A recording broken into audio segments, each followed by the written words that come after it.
When Steve Jobs was accused of stealing ideas from Xerox, journalists surrounded him. They wanted an explanation. They wanted a defense. Steve looked at them and said one sentence: "Good artists copy, great artists steal." Then he walked away.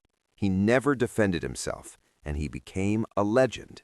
This wasn't arrogance, this was intelligence, because smart people know something the rest of us don't. Defending yourself is the fastest way to look guilty. Machiavelli discovered this 500 years ago.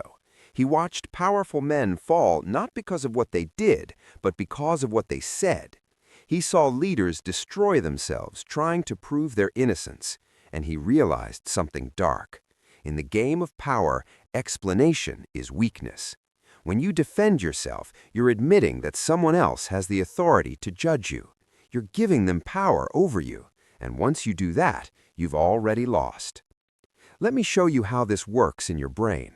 When someone accuses you of something, your first instinct is to explain, to prove them wrong, to show evidence. That's natural. But here's what happens. The moment you start defending yourself, everyone stops listening to your words. They start watching your behavior. They see the panic in your voice, the urgency in your explanation, the desperation to be believed, and their brain makes a decision. Guilty people defend themselves.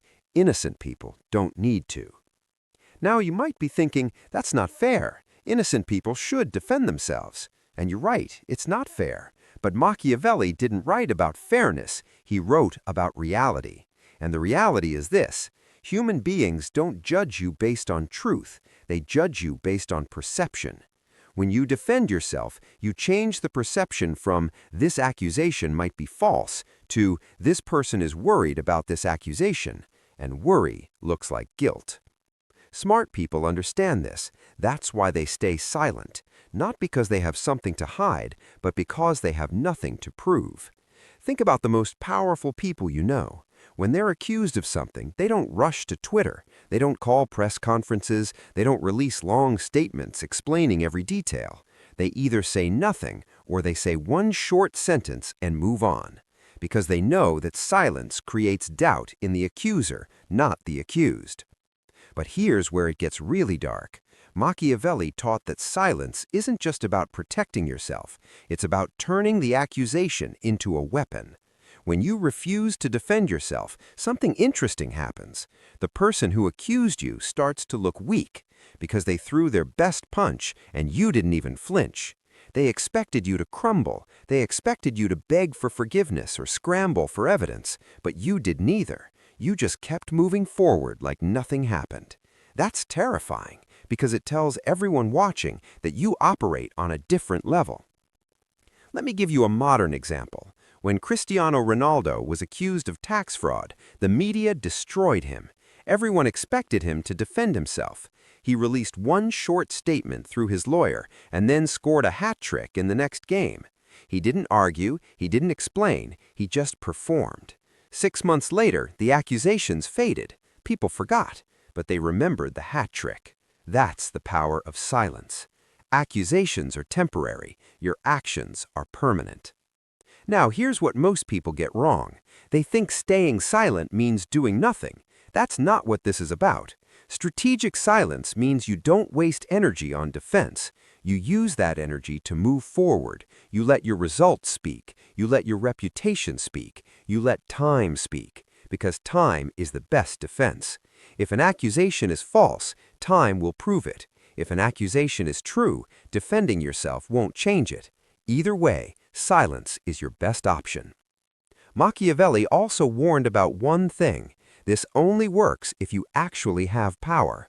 If you're nobody, silence won't save you, because people don't care enough about nobodies to remember their silence. They just assume guilt and move on.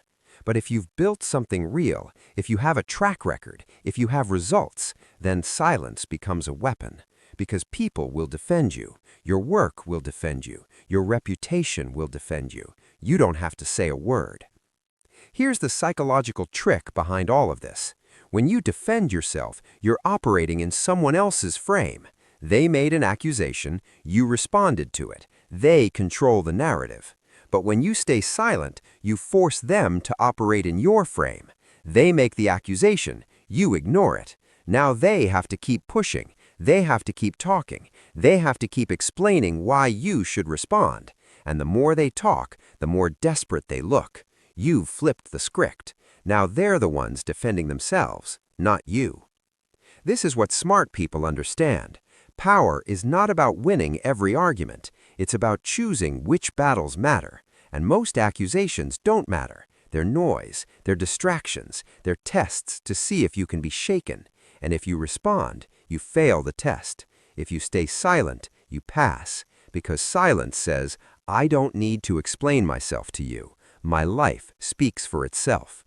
So the next time someone accuses you of something, remember this. Defending yourself feels right, but feeling right and being powerful are two different things. Machiavelli chose power. Steve Jobs chose power. Every person who understands human psychology chooses power. And power means staying silent when everyone expects you to speak. That's the dark truth. Your silence is more convincing than any explanation you could ever give. If you want to understand the next level of Machiavellian psychology, watch this video next, where I break down why powerful people never apologize. It's darker than you think.